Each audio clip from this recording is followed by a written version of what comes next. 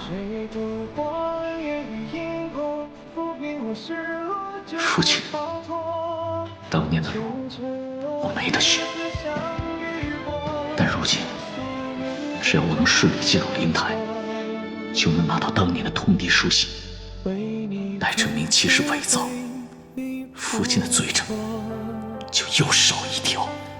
愿随你在尘嚣淹没。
当年沈府一案虽然证据确凿，奈何沈侍郎一直喊冤不肯画押，历经刑讯，到死也没有认罪。最终结案只有物证，没有口供。可谁能料到，这多年之后，当今幼帝继位，太皇太后临朝，你那好郎君沈度为了摆脱罪疾，爬上高位，不惜写下了自白书，替他父亲沈侍郎将当年的罪行一一的给认了。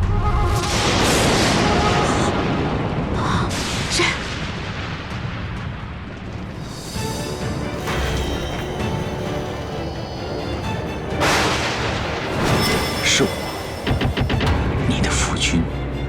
你怎么在这？你怎么满身是血？夫人，你想知道这是谁的血？就是你们严家老少10几口的血，这都是你的细作应得的。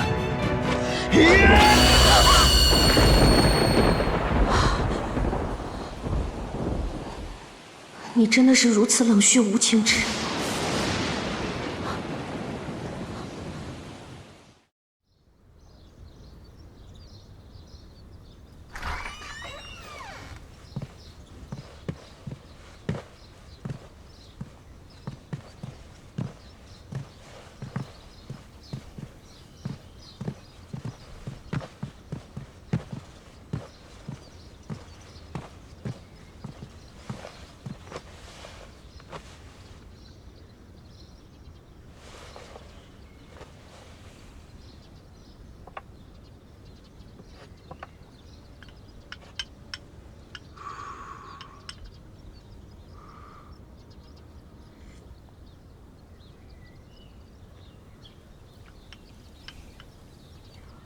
粥还不错。太甜。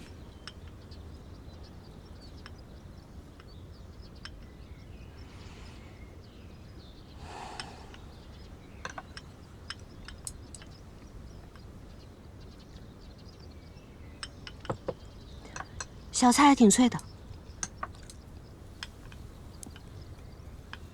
太咸。我就爱吃甜粥配咸菜。钟叔，以后的早食，煮咸粥配甜点。沈都，你什么意思啊？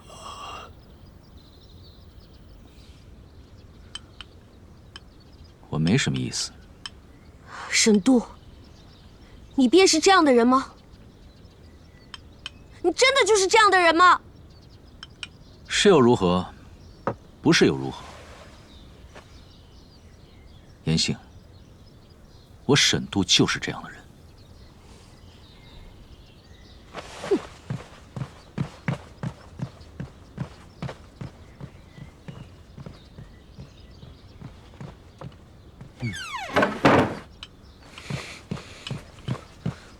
大哥领，属下实在是为您不平。那女人不安分也就算了，居然还是个抹夜叉。刚开始的时候还知道做样子，这才几天啊就现了原形。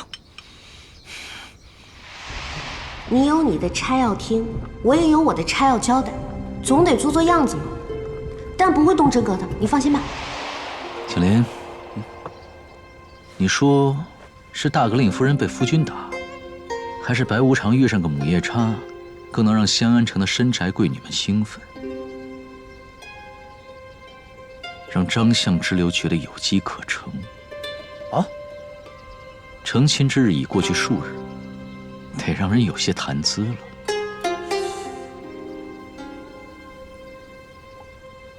哦，您是说贵让那些居心叵测之人认定沈府家宅不宁，从而放松警惕？还不算笨。所以您今日的吵架是故意的？妙啊！那夫人身上的伤，也是您故意设计的？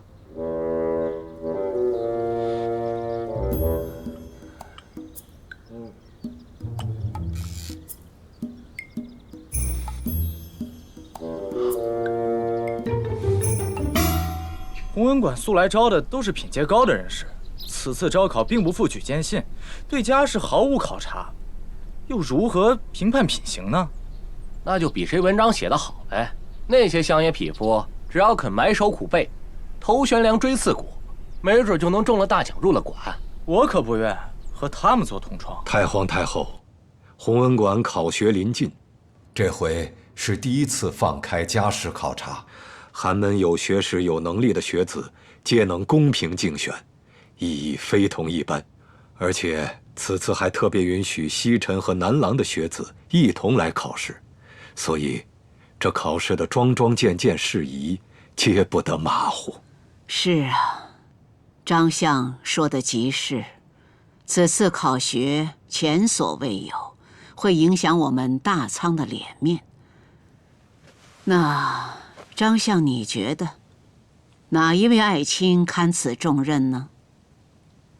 啊，贤王殿下此次赈灾功劳显著，沿途百姓歌颂其清明。老臣认为，此次不如就让贤王殿下来负责科考吧。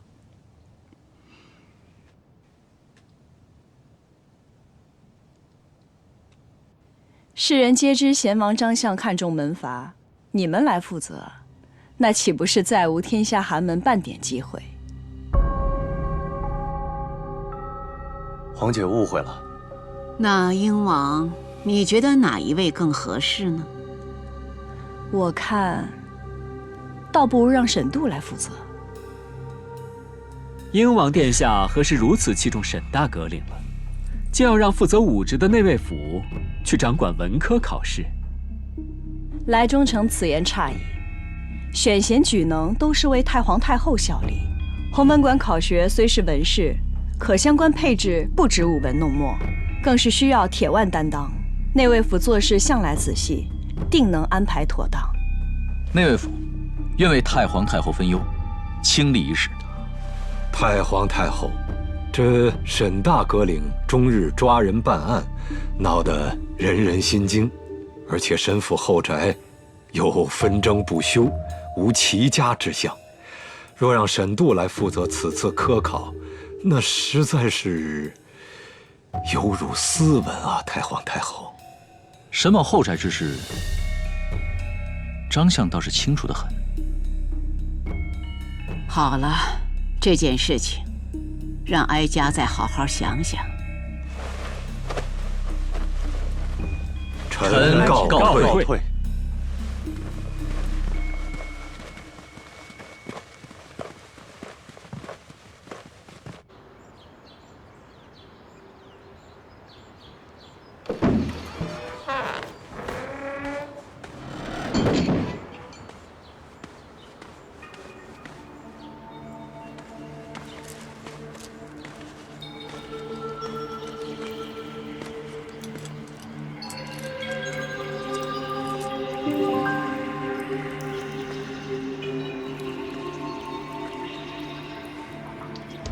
谁？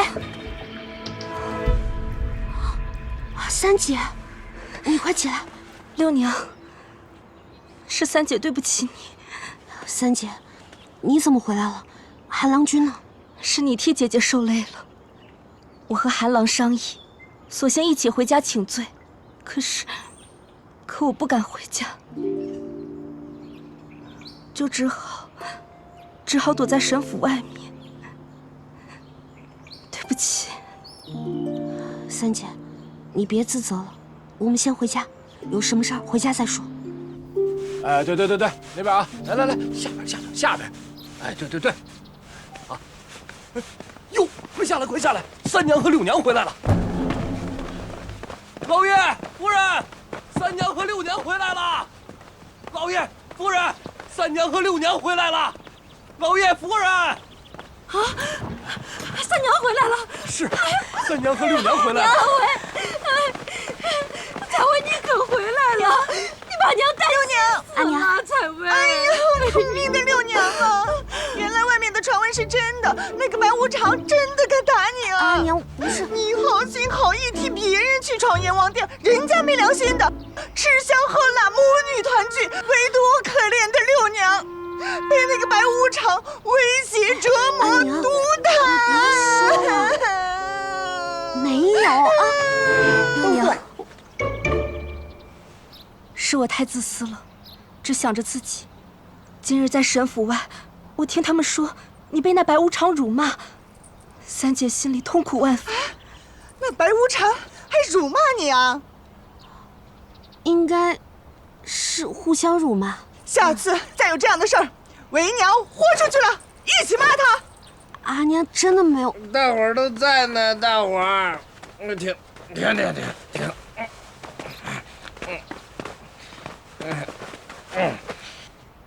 六妹，我听说你被那白无常给殴打了，你就说是不是因为你太蠢，不会侍奉夫君，脾气又太臭？我跟你说，你这三姐，真是你三姐？闭嘴吧！你不是跟人私奔了吗？一身酒气，彻夜不归，你成何体统啊！老爷，成何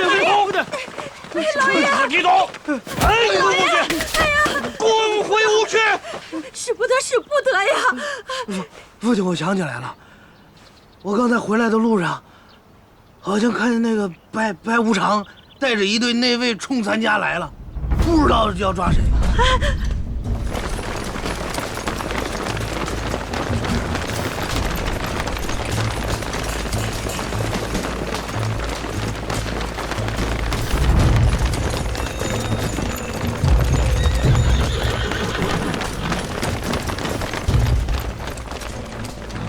参见大阁领。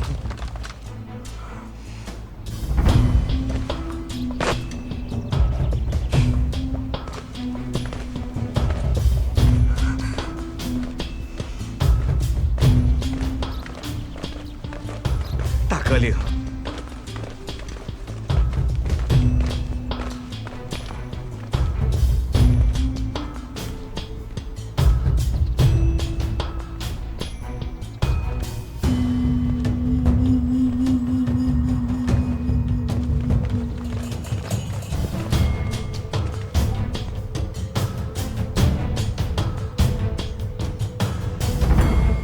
沈度，这一切都是我的错，与六娘无关。有什么都冲着我来好了。你是谁？严采薇，带走。大哥领，老夫深知沈严两家联姻，令大哥领心有不快，老夫也心有愧疚。但是大哥领与六娘婚事已成，还望大哥领看在婚事的面上，网开一面呀，大哥领。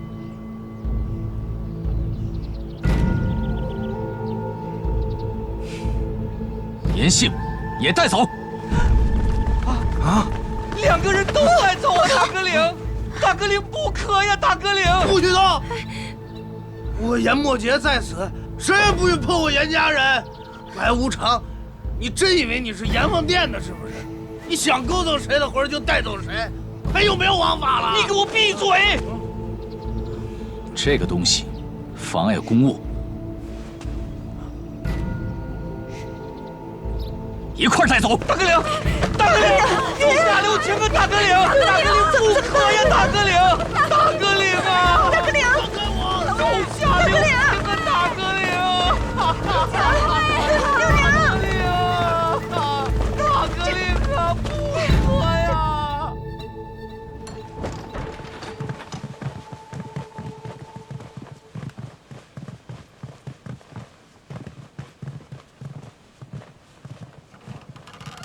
大哥领，沈度，你到底想干嘛？严采薇，韩世元在哪儿？我不知道。他如今是杀人嫌犯，你确定要包庇他？什么？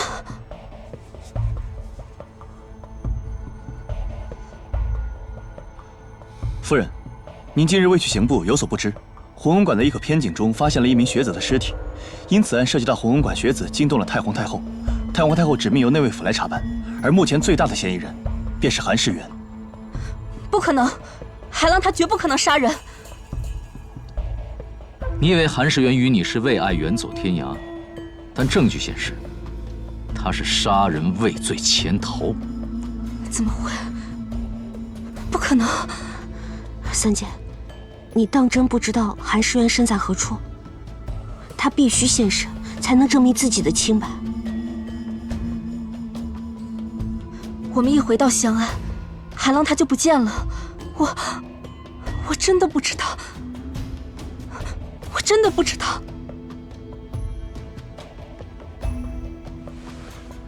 我可以去看一下死者的尸体吗？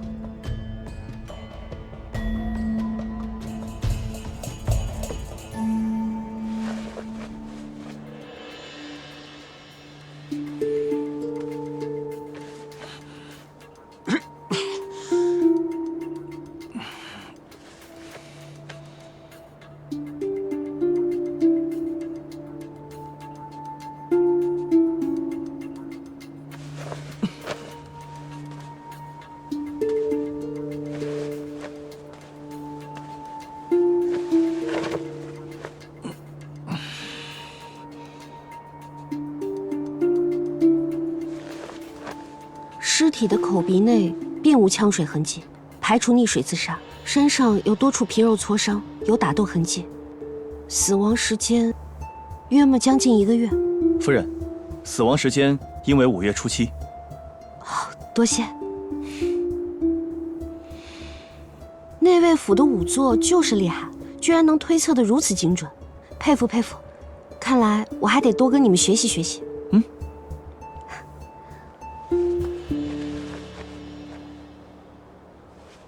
夫人和她那个哭哭啼啼的姐姐还真是不一样啊。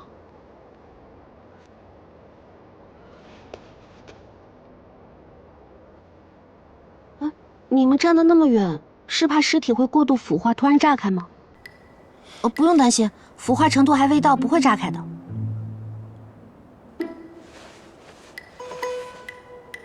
这也太过于不一样了。还有什么别的证物吗？从井下还捞出来一块衣服碎片和一卷书简。经查验，衣服是韩世元的，而这书简是初7当日弘文馆的夫子留下了堂后测验。所以，死亡日期就是根据这个推测的。死者信息的获取，可不止仵作验尸一种方式。那位犯案，韩世元在哪儿？我不知道。韩世元在哪儿？不知道。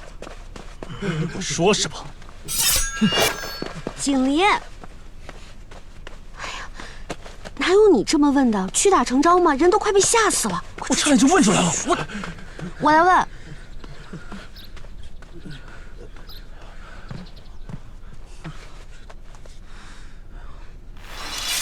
夫人怕不是忘了，韩世元自己也穿着刑部衣服，是以何资格考入了？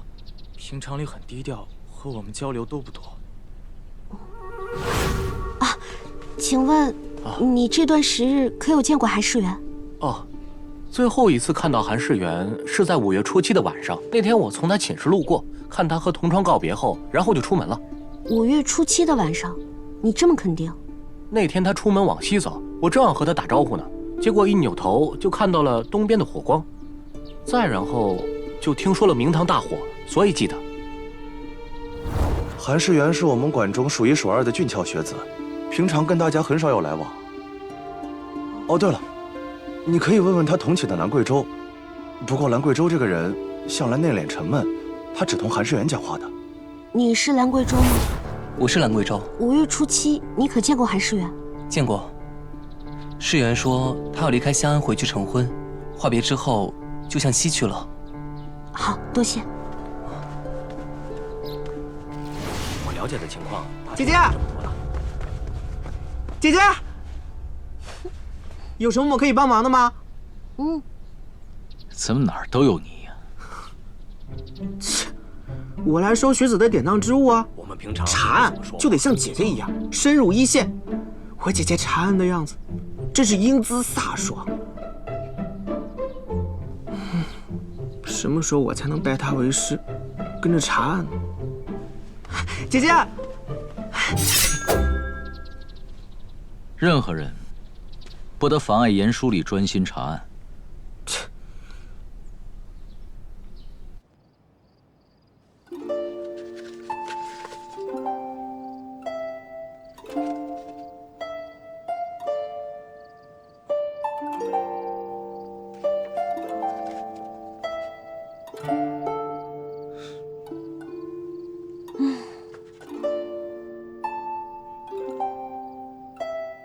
在担心什么？我只是觉得有点不对劲儿。证据有问题？没有，但就是因为没有，我才觉得有点奇怪。太完美了。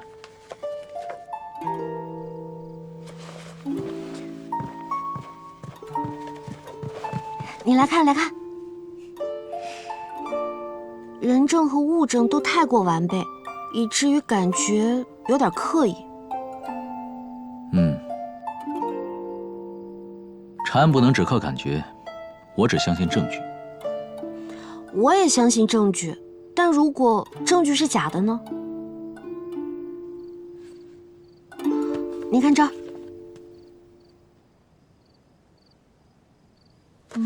还有这儿。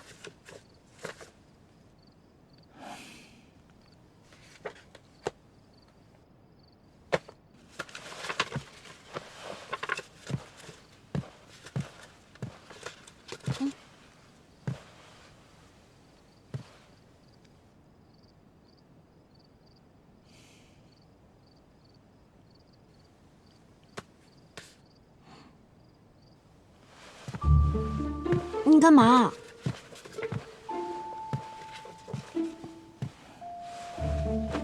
太暗。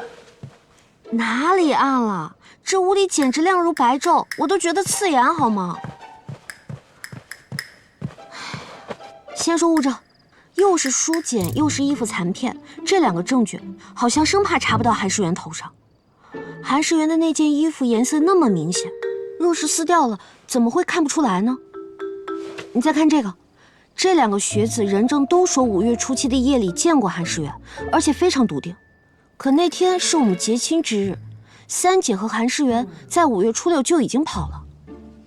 跑了可能只是为了躲着你们严家，说不定5月初7还在城中，看着你这个傻子提家。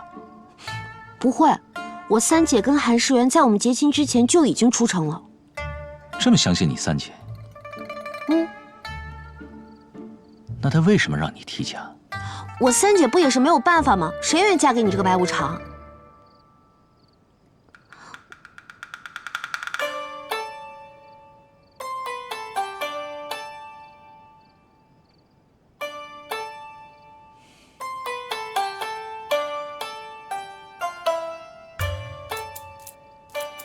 这么委屈，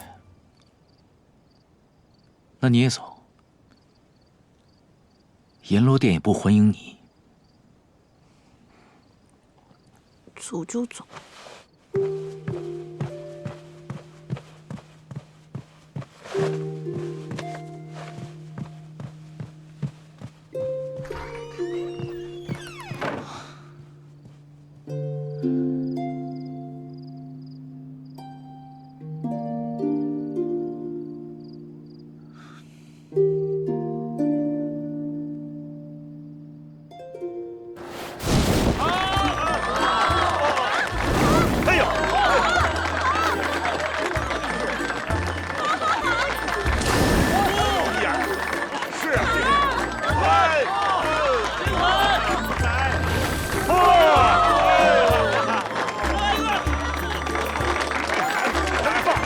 来了！吊死鬼上门索命了！来！吊死鬼上门索命了！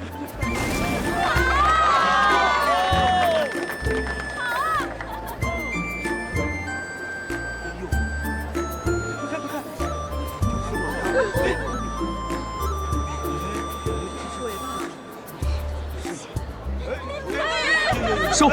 鬼被收了！鬼被收了！好神通啊！也太厉害了！哎呀，干他！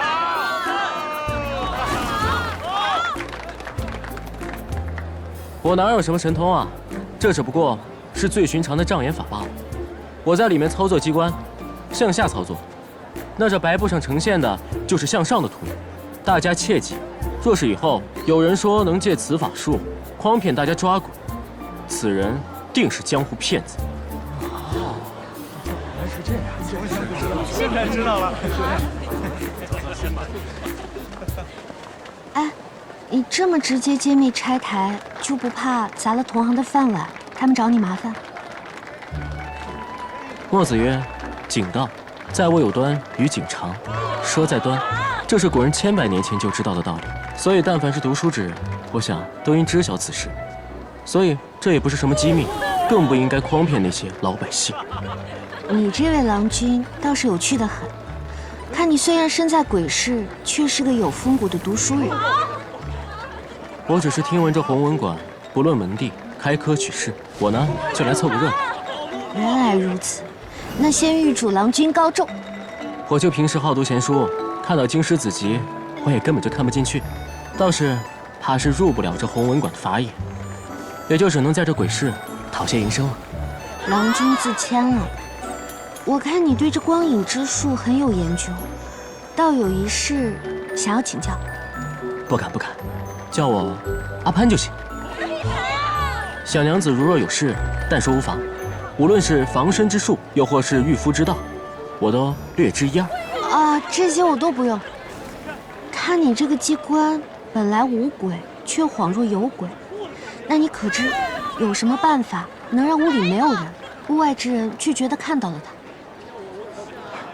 这世上本无鬼神，也没人知道鬼神真正的样子。但活人就不一样，活人样貌各不同，想要伪装，谈何容易？正是。这样，小娘子不妨将你所问展开说说，比如时辰、光线、屋内方位，或是屋内屋外之人相貌等等。好。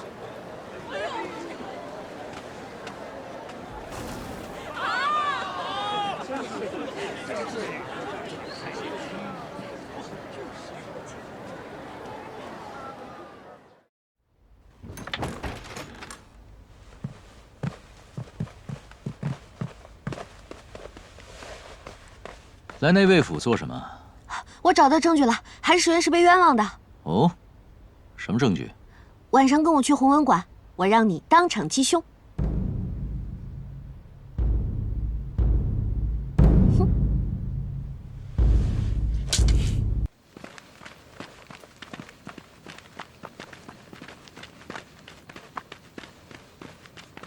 停！大哥领，夫人吩咐过，来了之后要把所有的灯都熄灭。您看，灭了。熄灯。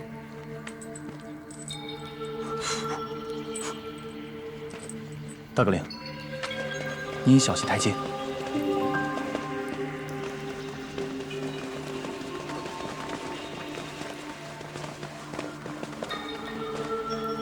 大哥领，大哥领，严书立带着一个陌生男子去了我的寝室，让我们在这儿等。韩郎君，你这段日子都躲哪儿去了？哎，你怎么这就要走了？韩世元，世元跑了。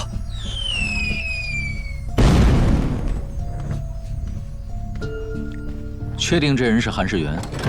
是他，那天他就是这么跑的，穿的就是这身衣服，一模一样。对，一模一样。那天你被明堂火光所惊，再加上东明西暗，人往西走，那天你根本没有看清楚他的正脸。不是他，可是刚刚明明是他呀，那天也是他。刚刚屋子里的不是他，那天也不是他，而是他的影子。当日，兰贵州借影子伪造了韩世元还在屋内的假象，之后他装扮成韩世元出门向西而去，恰好碰见东面的明堂失火，产生了巨大的光亮，分散了注意力，以至于造成目击学子误以为他就是韩世元。你这是妄自揣测。5月初7，世元明明就在屋里，然后出门向西去了。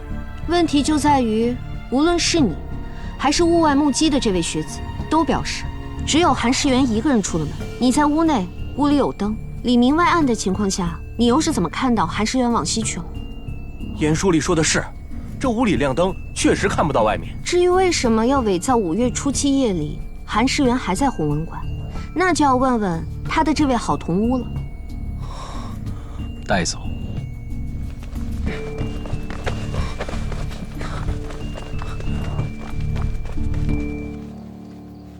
学子们都散了吧。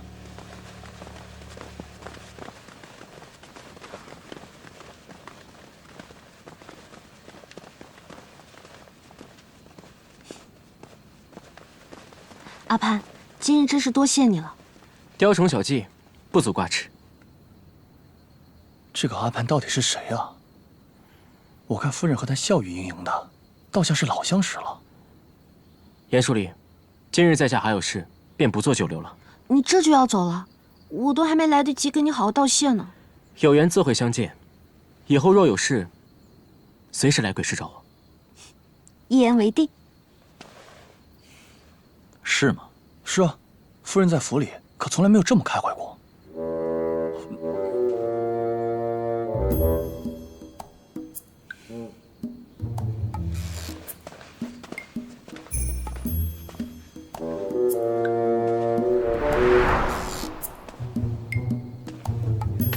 今日真是多亏了阿潘，案情才能顺利告破。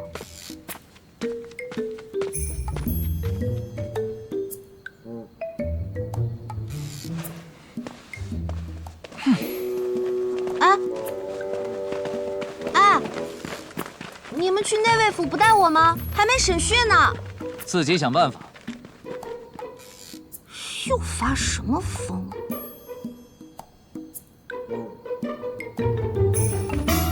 大哥领，查过了，那个阿潘叫潘驰，在江南破过几桩疑案。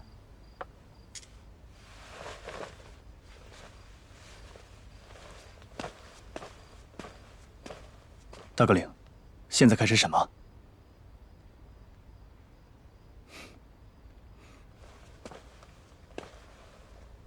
你们要问就问，要审就审，闭嘴！夫人，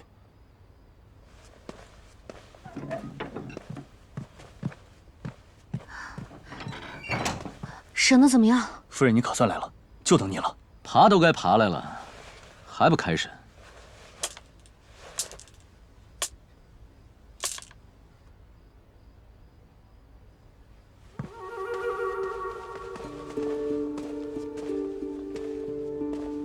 你以为韩世元私奔后不会再出现，便伪造他在场，将杀人嫌疑栽赃给他。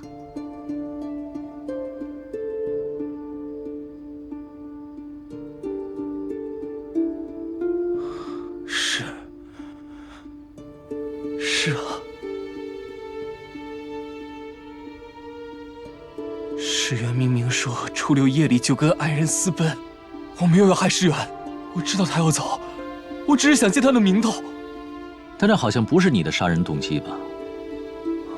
你句句围绕韩世元，却只字不提那个被你杀了的学子。你还没有告诉我，为什么要杀人？他有什么好提的？他弄坏了我的诗集，他不该死吗？就因为他弄坏了你的诗集，就杀害了自己的同窗？那本诗集对我很重要。世元是我唯一的朋友。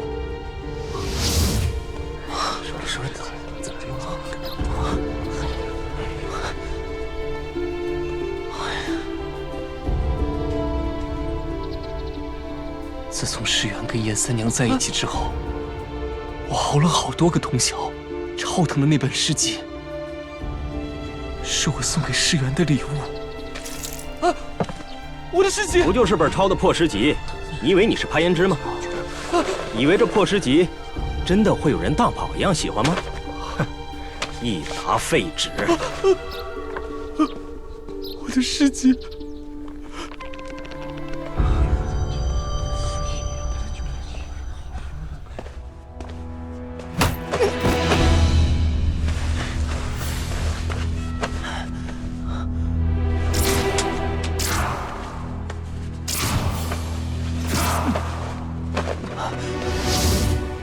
怎么敢毁了他？还敢嘲讽我？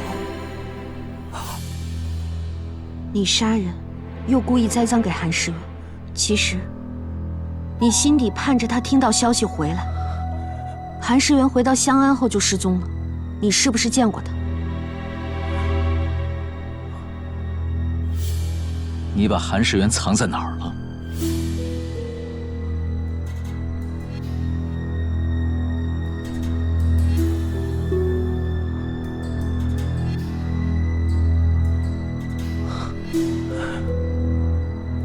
在昔日一个废弃的酒坊库房里。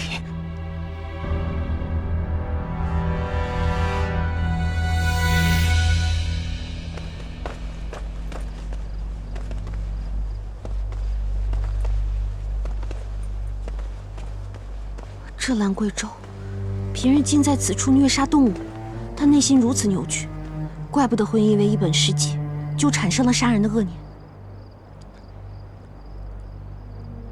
这韩世元又被人抢先劫走了，是内卫府的信号，芙蓉园方向。沈渡，你就不能让我好好在马上坐着吗？啊！这。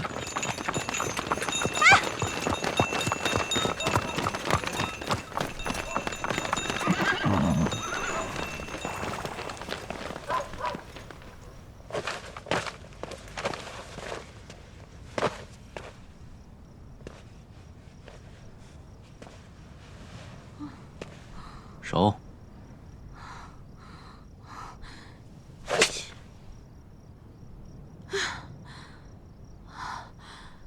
锦麟，我腿有点麻了，你扶我一下。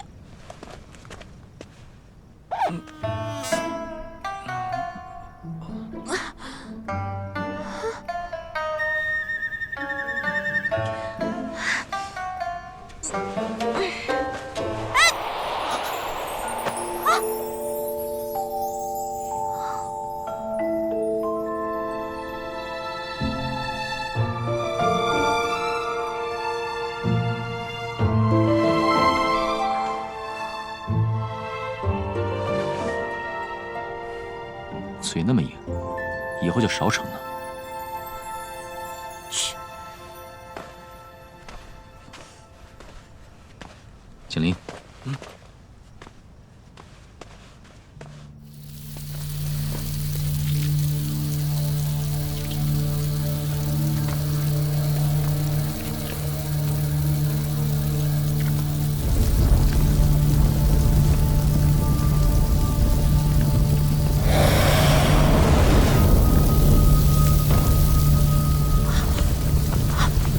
你快去救人啊！我三姐在上面呢，你快让那位去灭火救人！案情有异，不得妄动。你白无常可以无视人命，我不行。你不救我去救！别过去！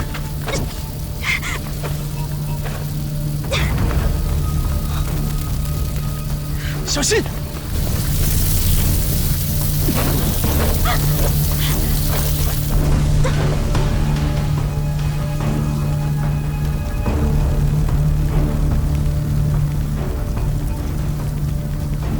是冷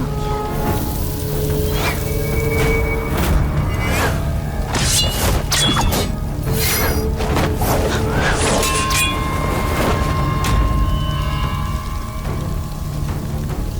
来了。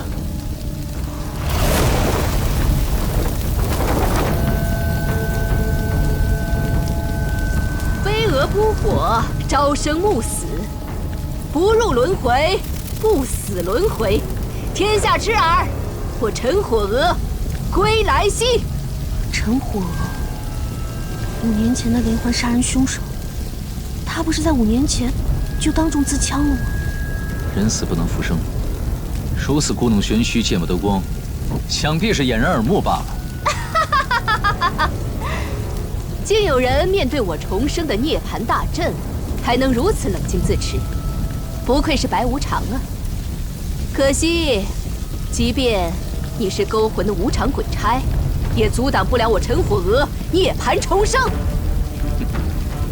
那我就拘了你这恶鬼，重回地狱。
三娘，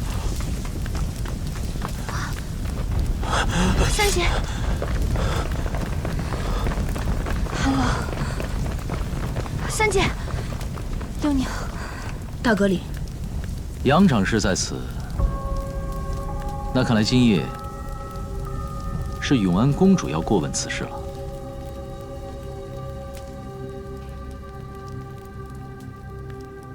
可太皇太后身边的牵牛卫也一同出手，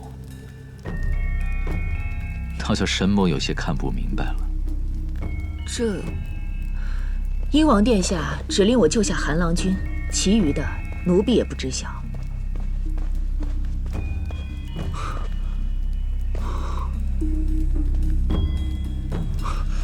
大阁里，杨长侍，方才就有人心急唐突了，没有耽误你们正事吧？怪不得能调动御前佩刀的牵牛卫，原来是太皇太后身边的红人，张侍郎。世元，你怎么搞成这个样子？有没有受伤？你没事吧？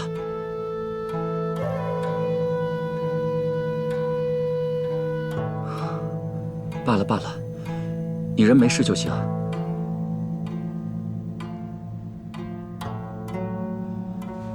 你一定要记住，以后一定要小心，不要让自己陷入这种困境，啊！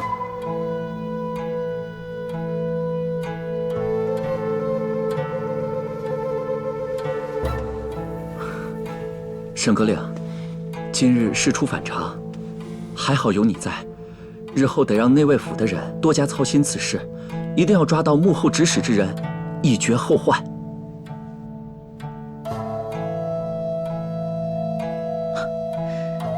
此事本就是我内卫府负责，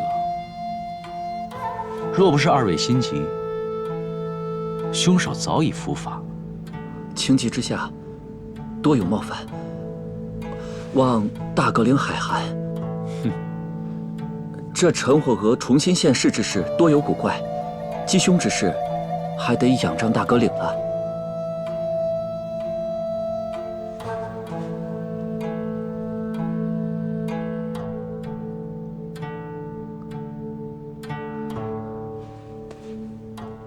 宝涵还得回宫办驾，先告辞了。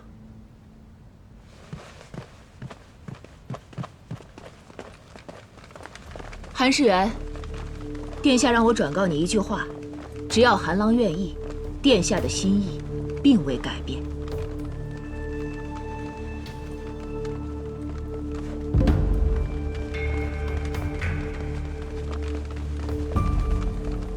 韩世元，今晚之事，你可有想要说的？我一概不知。弘文馆学子遇害案，六娘已经替你洗脱了嫌疑。今夜，你与严采薇是受害人，如果没有什么想说的，就赶紧带她回严府养伤吧。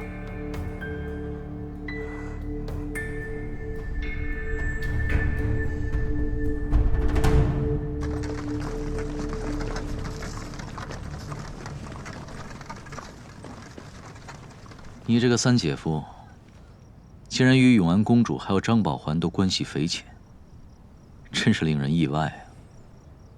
是啊，韩世元显然跟张宝环早就熟识，跟永安公主也颇有渊源。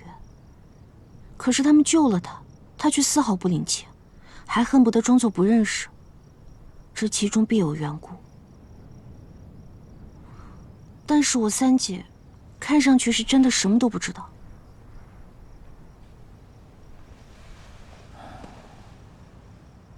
我知道，从始至终，我都没有想过为难你三姐。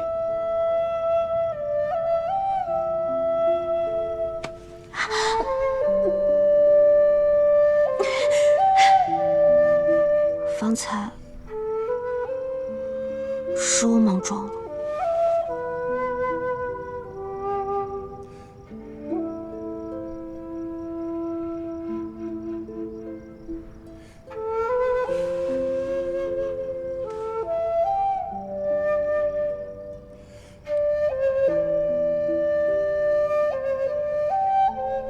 一会儿我要去刑部查卷宗，你可要一同前往。哦，去。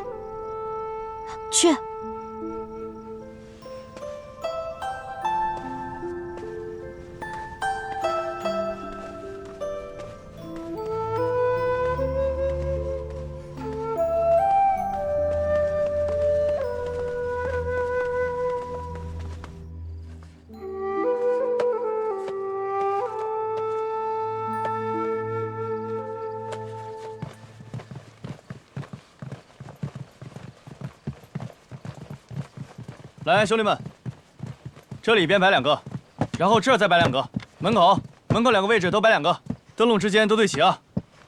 给大哥领上好亮。撤。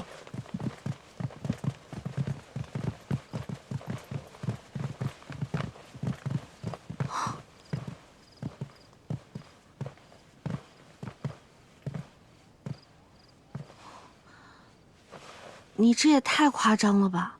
摆这么多，火烛都不要钱呢。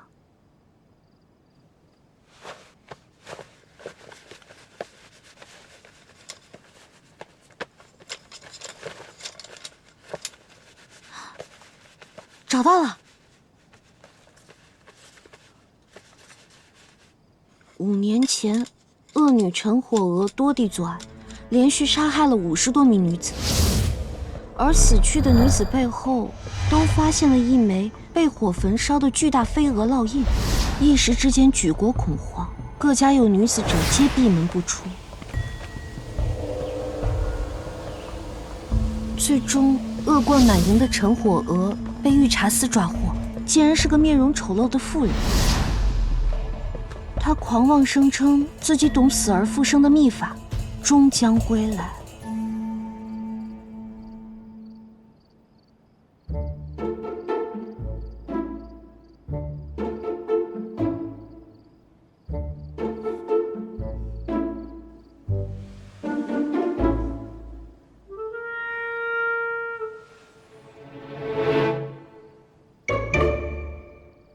陈火娥在缉捕现场拔剑自断心脉而死。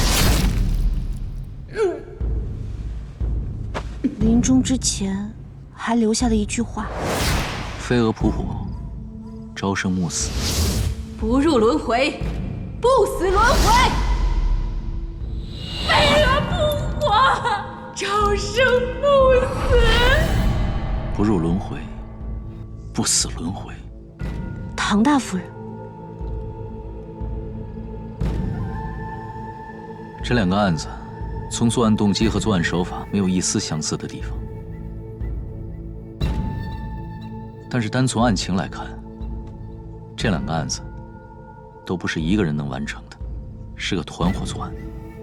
无论是唐大夫人杀人埋尸，还是5年前陈火娥多地凶杀，亦或者是今晚的故弄玄虚、涅槃布局，这都不是一个人能办到的。这不是简单的团伙作案。就拿今晚之事来看，背后的关系错综复杂，恐怕这个陈火娥也只是个替罪羊罢了。那今晚的陈火娥，跟5年前伏法的，究竟是不是一个人呢？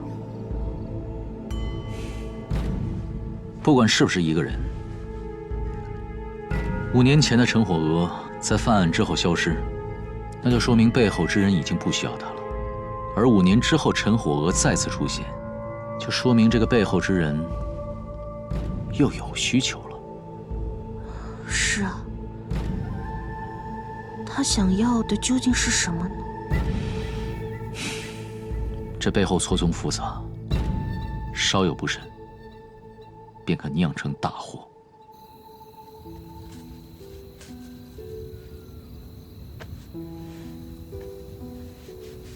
阿娘，后院的夜香花开了，我便摘了一束给您带过来。如今您一个人在那边，是不是觉得很孤独啊？不如我唱首歌给您听吧。还记得小时候您唱来伴我入眠那首歌吗？莫浪雨，阿婆沉，阿娘年华花不尽，阿爷问句常欢喜，阿娘年华花不尽。谁？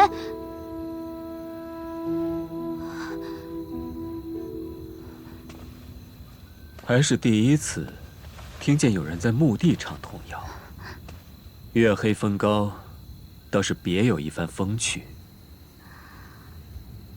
是你呀，鬼面星，我见过你。我之前来探望我娘亲的时候，我常常在这附近看见你。你也有亲朋在这附近吗？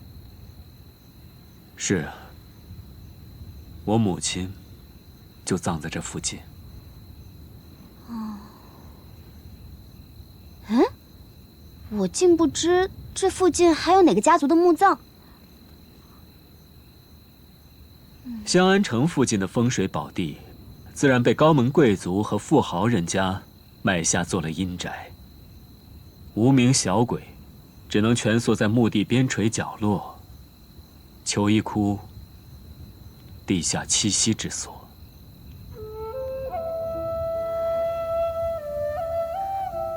这块墓地是我爹爹花了很多钱才买下的，确实是很大很气派。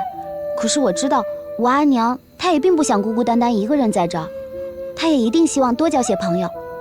所以我猜，我阿娘和鬼面兄的阿娘一定已经成为好邻居、好朋友了。好朋友？啊？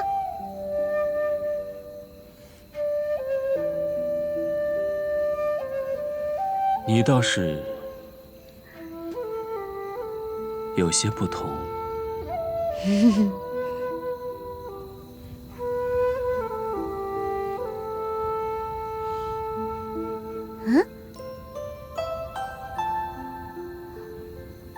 你为何戴上面具啊？是因为脸上受伤了吗？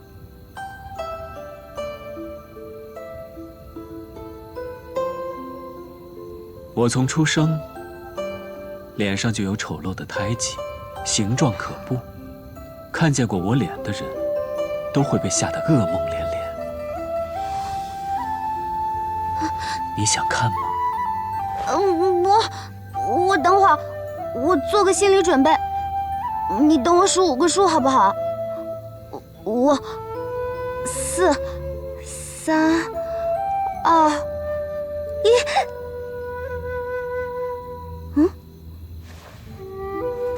鬼面兄，啊，这就走啦？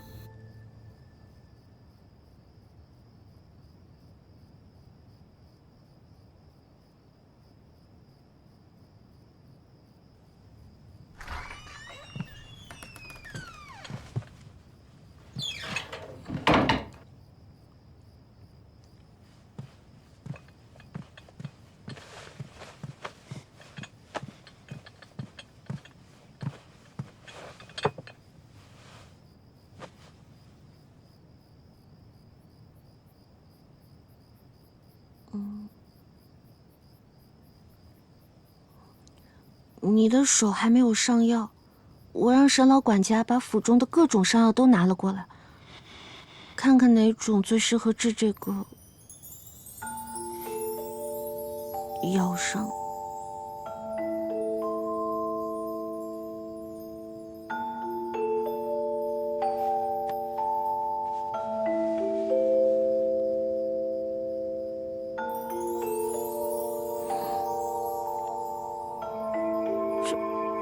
怎么这么严重？小狗咬的，不碍事。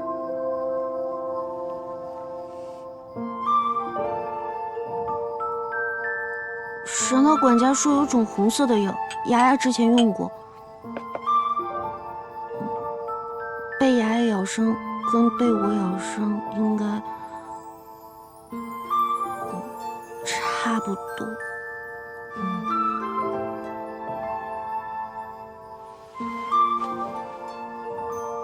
是啊，之前牙牙是被一条疯狗咬的，的确差不多。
这就是你道歉的方式？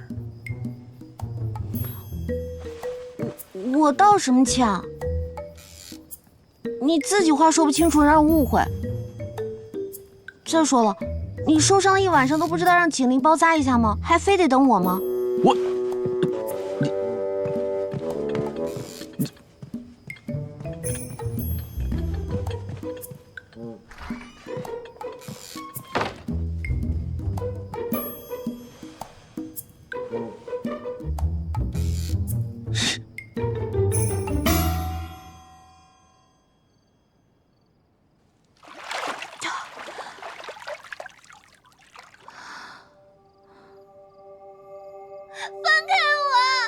走！放开我！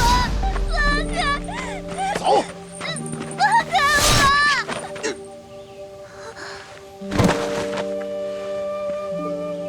我！阿杜啊，虽是救人，也得注意分寸呐。刚才这一箭若是再偏上1寸，此人必死无疑呀。爹爹，儿子不会射偏的，还要留下活口，以便审讯呢。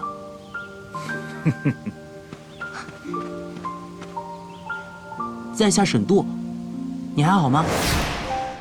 如今的你，还是我记忆中那个神兵天降的少女吗？谁？严杏。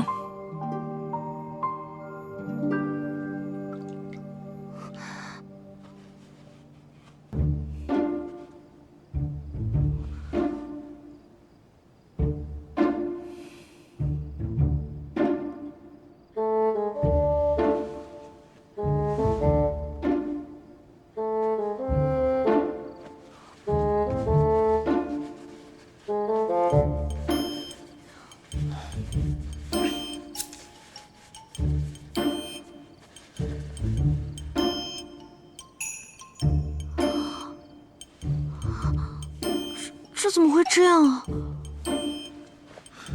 你故意的吧？当然不是。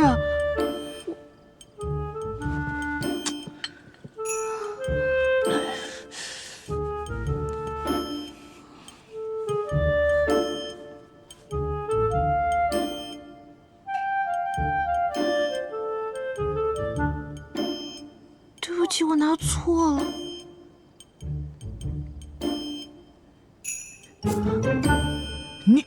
我这就给你洗掉。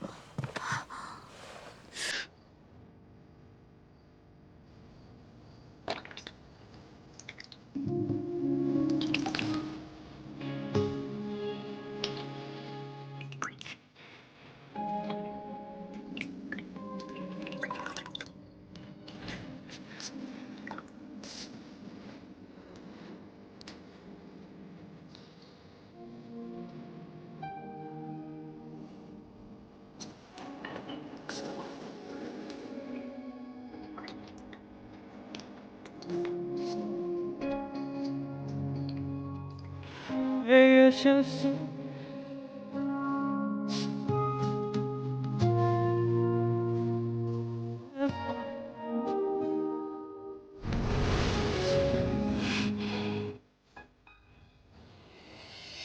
想和你对视。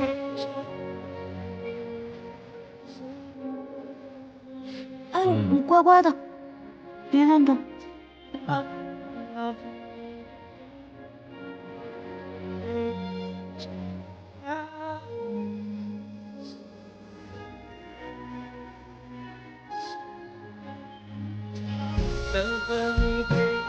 技术不像我，可还总有交汇的地方。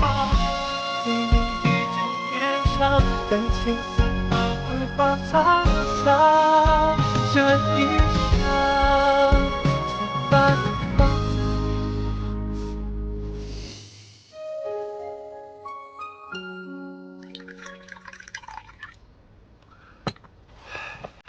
大人，哟，来，六娘，坐这儿喝点茶，聊会儿天。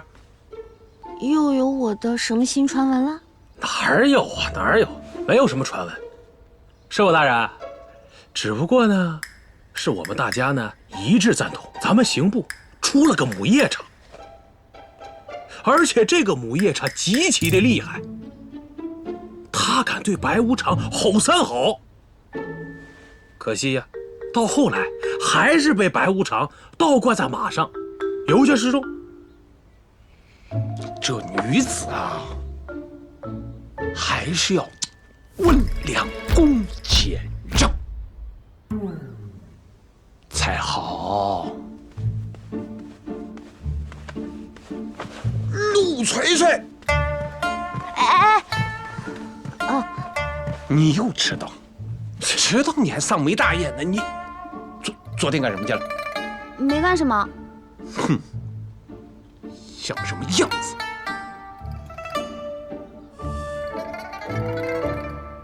冯贵，哎，大人，昨晚陈火娥死而复生了啊！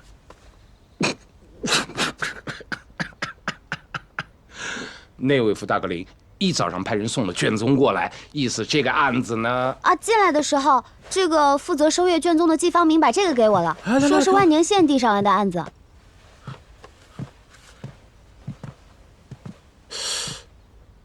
万年县宣平坊发生了杀人案，死者是此前辞官还乡的官员陈守节的夫人。可死了个女的，大惊小怪的。吾主是此言，莫非只有男人的生死才是大事，女人的性命便不值得被重视了吗？我说什么了啊？见是嫁到了神府，脾气见长啊。好，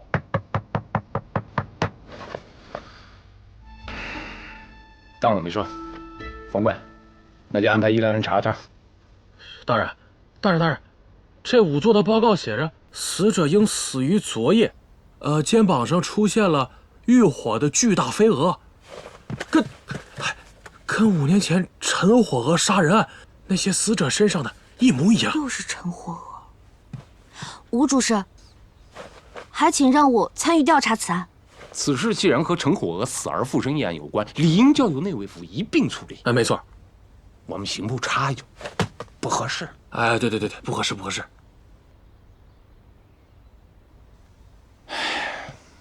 大阁领虽然是你的夫君，但是你在神府也就是个挨打的份儿。白无常断案，他不会带上你，不会。忠诚大人到，拜见来忠诚。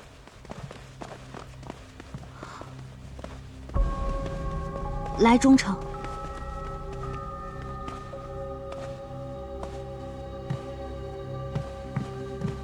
白无常不愿带，黑罗刹倒是很想邀请严书立一同协助调查。吴主事，5年前便是来某负责查办陈火娥一案。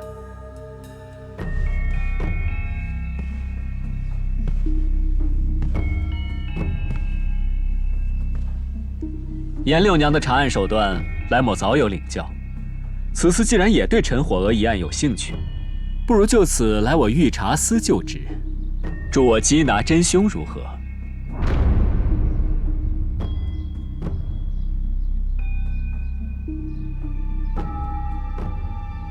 多谢来大人抬爱，下官乃刑部小小书吏，只希望未来可以参加女官选拔，考取书令史之职，并没有改换衙门的打算。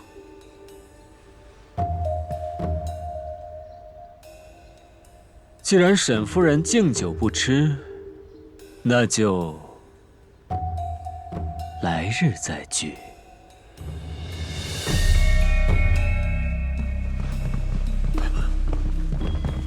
来忠诚，慢走。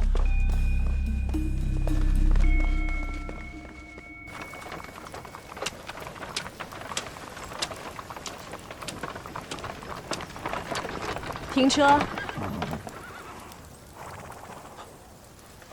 英王殿下万安。韩郎，你我也有些日子没见了，今日偶遇，却仍打算躲着我吗？草民不敢。韩郎，你这是干什么？起身回话。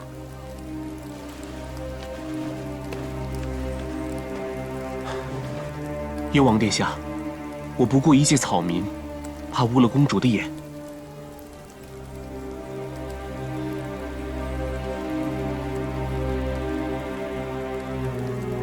韩郎这是哪里的话？感情的事情自是不能勉强。既然你心中已有了所属之人，本宫自是会成人之美。草民多谢公主大恩。